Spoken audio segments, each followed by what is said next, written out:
Uma saudação a todos! Meu nome é Emerson Borges, sou bacharel em História e por mais de 20 anos fui ministro religioso. Sou escritor desse livro, A Bíblia sobre Escrutínio. E baseado no meu livro, toda semana estamos analisando aqui nesse canal uma passagem bíblica de maneira profunda. Mas antes de entrarmos no assunto, não se esqueça de dar o like aí no nosso vídeo. Estoura esse joinha de likes aí. Se inscreva em nosso canal, comente, compartilhe e não se esqueça de acionar o sininho de notificações. Se você desejar adquirir meu livro para aprofundar mais nos assuntos, eu vou deixar na descrição desse vídeo os links onde você pode adquirir o meu livro. E se você não assistiu os outros vídeos da série, também vou deixar aqui na descrição desse vídeo os links para que você possa assisti-los. Hoje vamos analisar nesse vídeo a Bíblia e os dragões. Isso mesmo. Vamos ver aqui de maneira profunda uma relação muito íntima que a Bíblia tem com esses animais mitológicos. Segundo os estudiosos, a origem desses mitos, dessas lendas sobre dragões, provavelmente surgiram quando os povos primitivos, os primeiros povos nômades, caçadores e coletores, eles começaram a observar fósseis de animais antigos e grandes.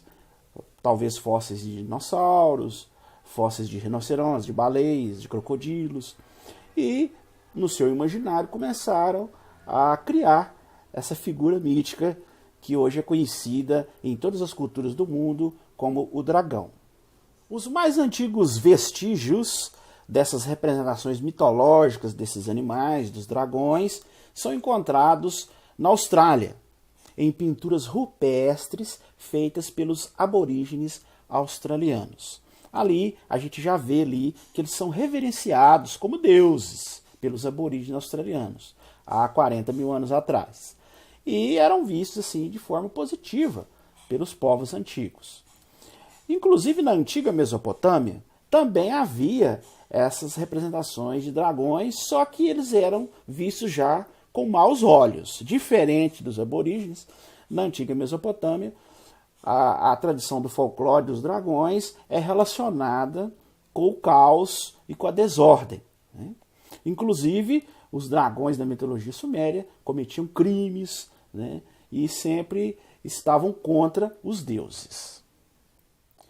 No Enuma Elish, o mito sumeriano babilônico que conta a criação do mundo, há um famoso dragão chamado Tiamat. Inclusive, esse Tiamat ele tem uma participação muito forte na descrição do Enuma Elish da criação do mundo, no mito babilônico. E, segundo o mito, Tiamat é derrotado pelo deus Marduk, e do corpo de Tiamat é feito os céus e a terra. Visto que a cultura judaica é fortemente influenciada pelos babilônicos, visto que eles ficaram ali no exílio, né? No ano 587, quando os babilônios destruíram Jerusalém, os judeus foram para o exílio e ali ficaram por décadas. Então, visto que os judeus têm essa forte influência da cultura babilônica, nós encontramos algumas passagens na Bíblia que falam sobre dragões. E uma delas, que inclusive muito emblemática, se encontra no livro bíblico de Jó, capítulo 41, versículo 19 a 21. Se você tiver uma Bíblia aí na sua casa, você pode pegar e acompanhar na sua própria Bíblia. Lá descreve claramente um dragão, né, com todos os detalhes que compõem esse animal mítico. Veja aí, leia na sua Bíblia aí. Lá diz assim, ó, Jó 41, 19 a 21. Diz, lampejos procedem da sua boca. Ó, sim, faíscas de fogo escapam. Das suas narinas sai fumaça, igual uma fornalha acesa com juncos. A própria alma dele incendeia carvões. Agora note a expressão. E até mesmo uma chama sai da sua boca. Então, aí tivemos uma descrição clara de um dragão, né? Fala de um animal que sai até chama pela boca. Quer dizer, não tem como nós relacionarmos essa descrição com outro animal, a não ser com o animal mitológico, o dragão. Os religiosos, em geral, tentam de todas as formas desvencilhar esse animal descrito lá no livro de Jó do animal mitológico que é o dragão. Eles fazem um malabarismo teológico, né? Tentam de todas as maneiras, né, dar uma outra explicação, tentando relacionar esse animal com outro tipo de animal, talvez um crocodilo, um grande animal aquático, mas eles não reconhecem que está falando explicitamente aí de um dragão. Eles escorregam de todas as formas para não reconhecer que a Bíblia cita um animal mitológico e um animal que é muito citado nas culturas pagãs ali que estavam em volta dos judeus ali naquela época.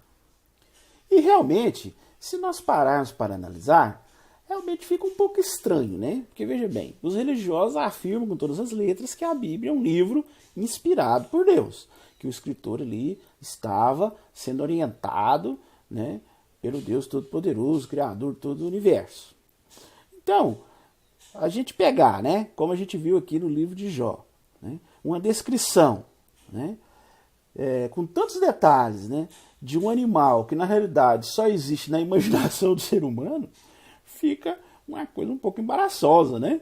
Até parece a descrição de um conto de fadas, com todos os seus ingredientes fantasiosos, porque lá no livro de Jó, ele inclusive dá detalhes, fala que faíscas de fogo saem da sua boca, fumaça sai das suas narinas, chamas saindo da sua boca, incendiando até os carvões.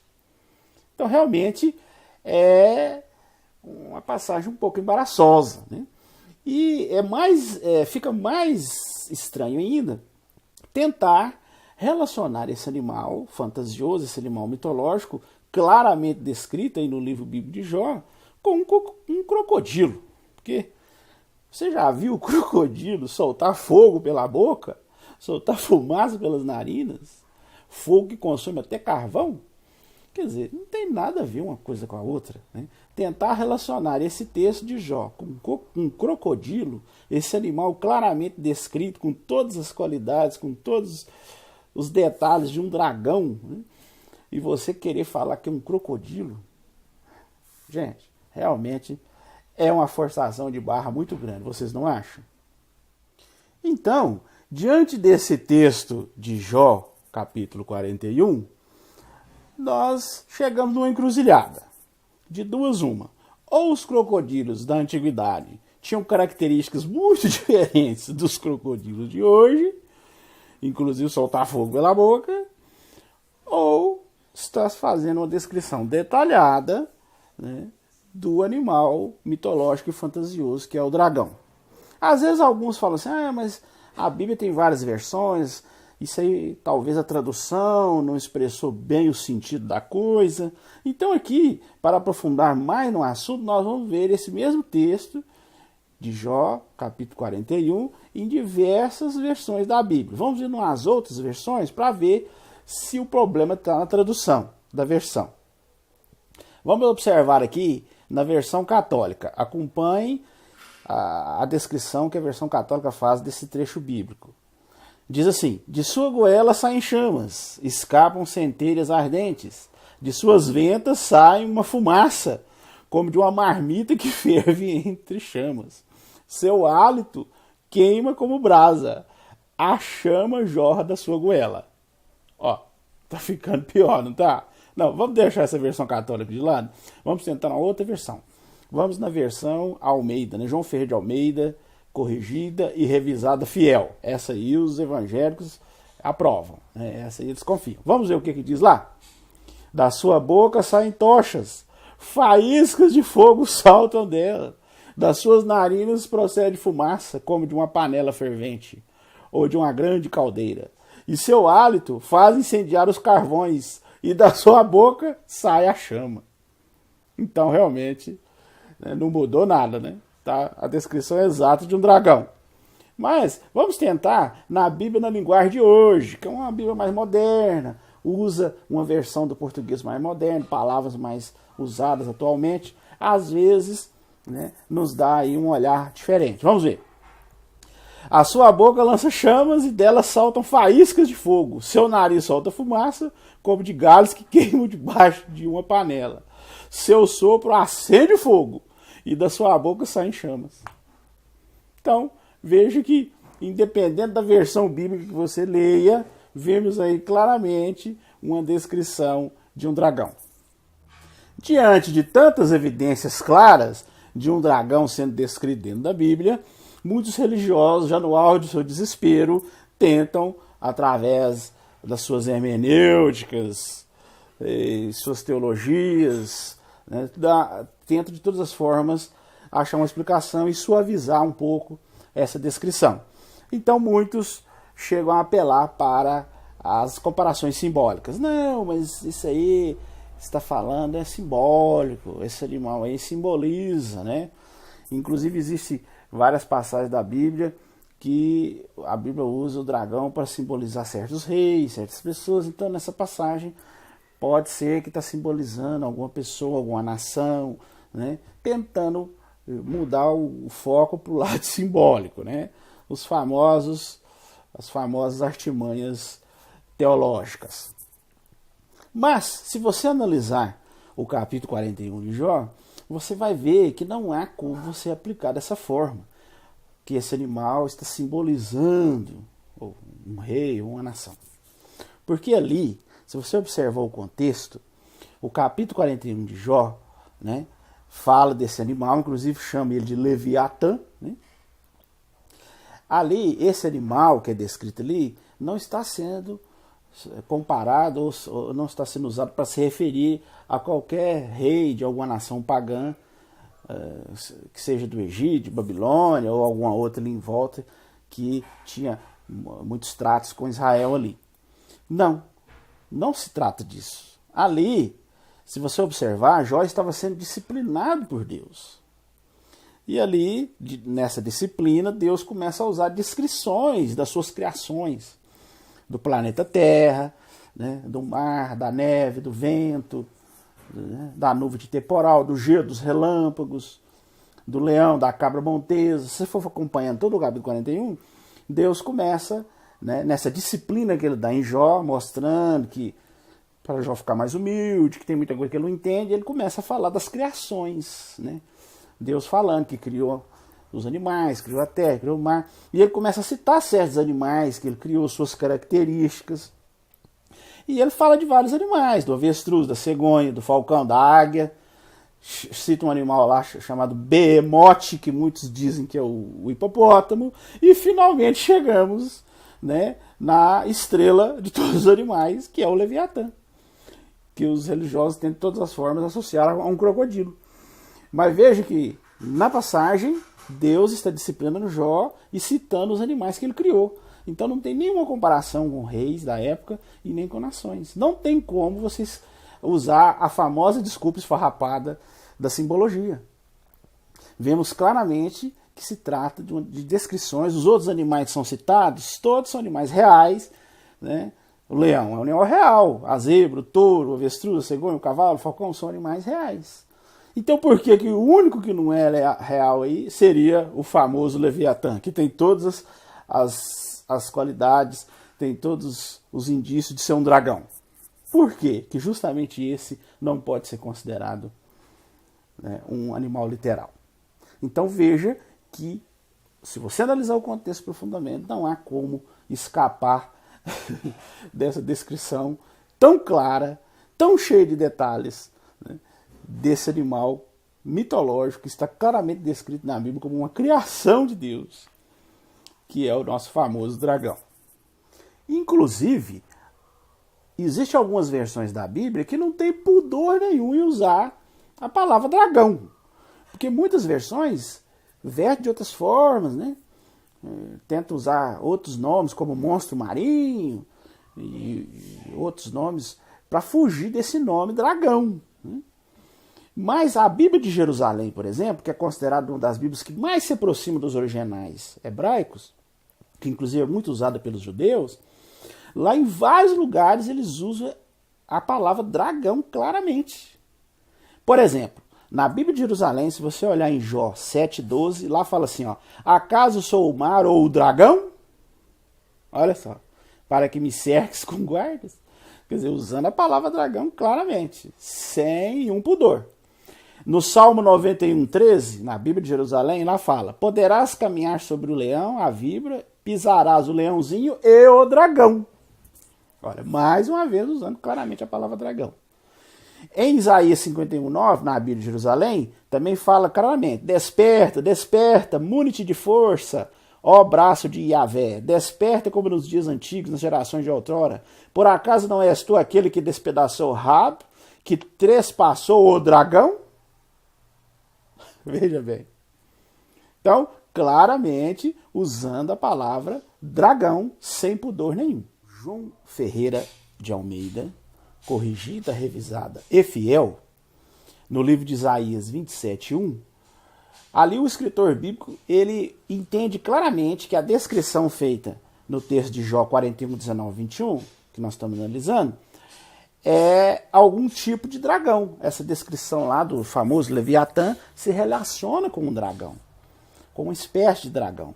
Porque lá, na João Ferreira de Almeida, em Isaías 27,1, fala assim, ó, naquele dia o Senhor castigará com a sua dura espada, a grande e forte, o Leviatã, serpente veloz, e o Leviatã, a serpente tortuosa, e matará o dragão que está no mar.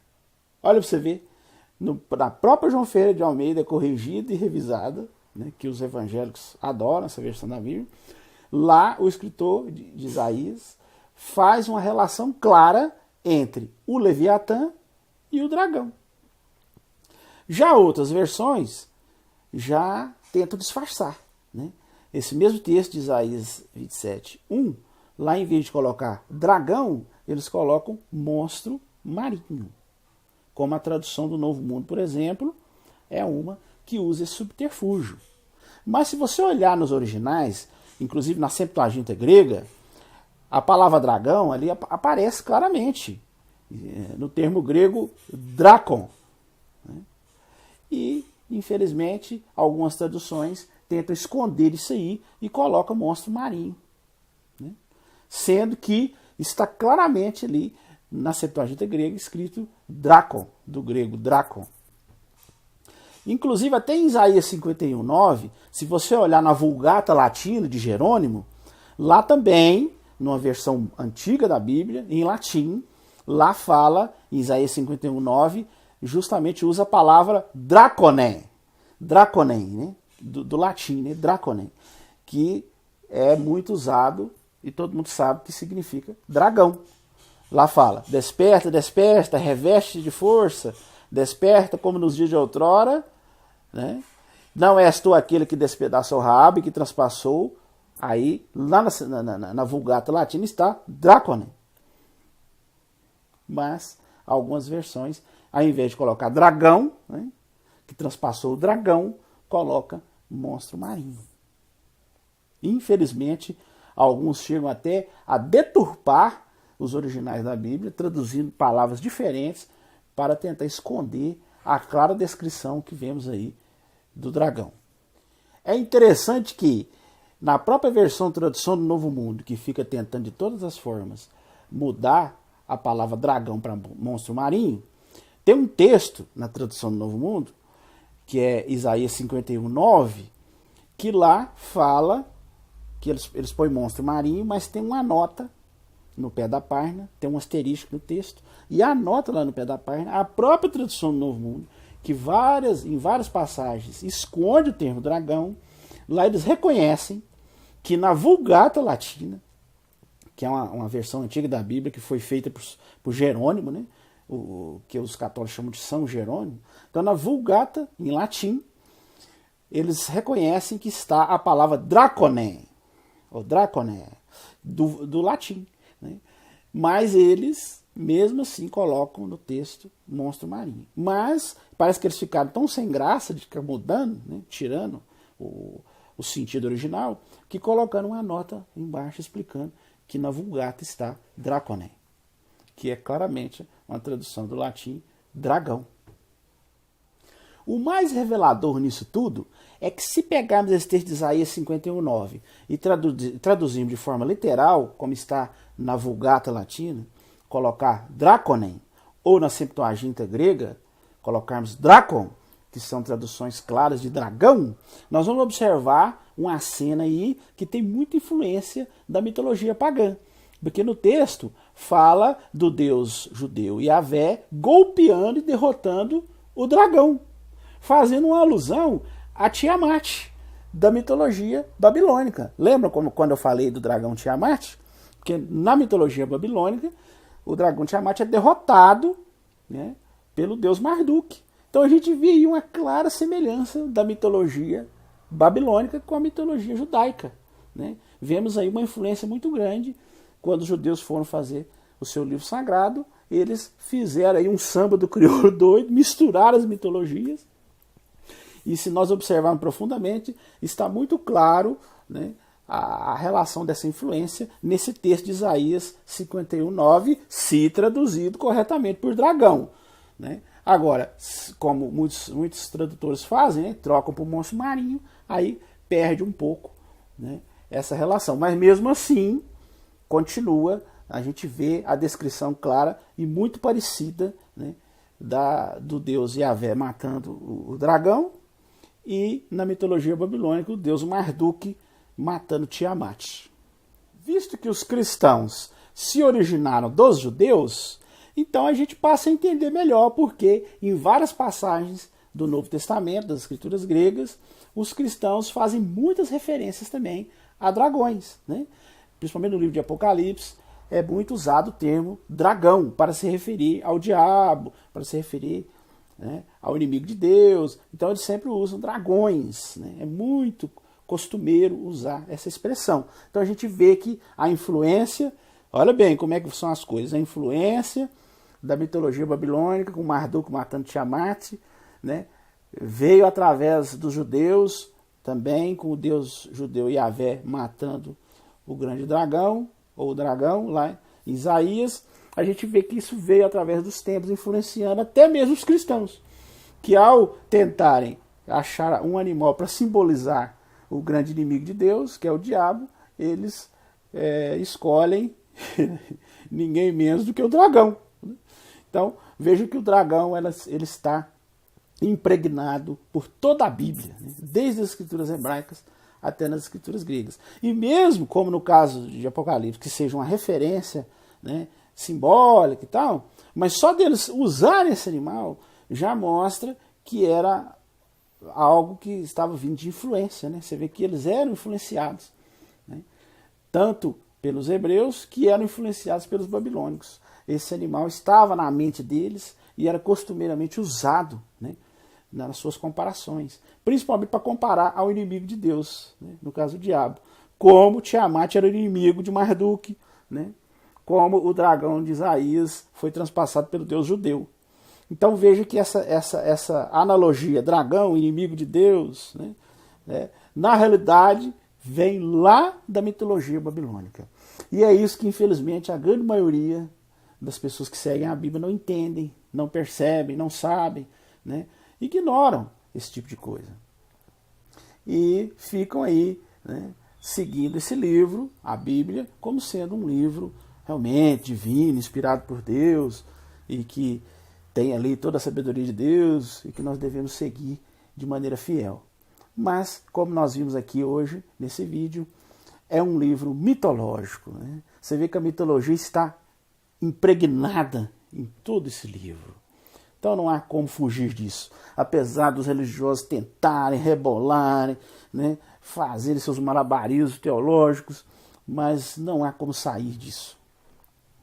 O dragão está intimamente relacionado com a Bíblia e a mitologia, né, está ali impregnada em todas as suas páginas. Bem, esse era o assunto que nós íamos analisar hoje. Desejo uma boa semana a todos e até o nosso próximo vídeo.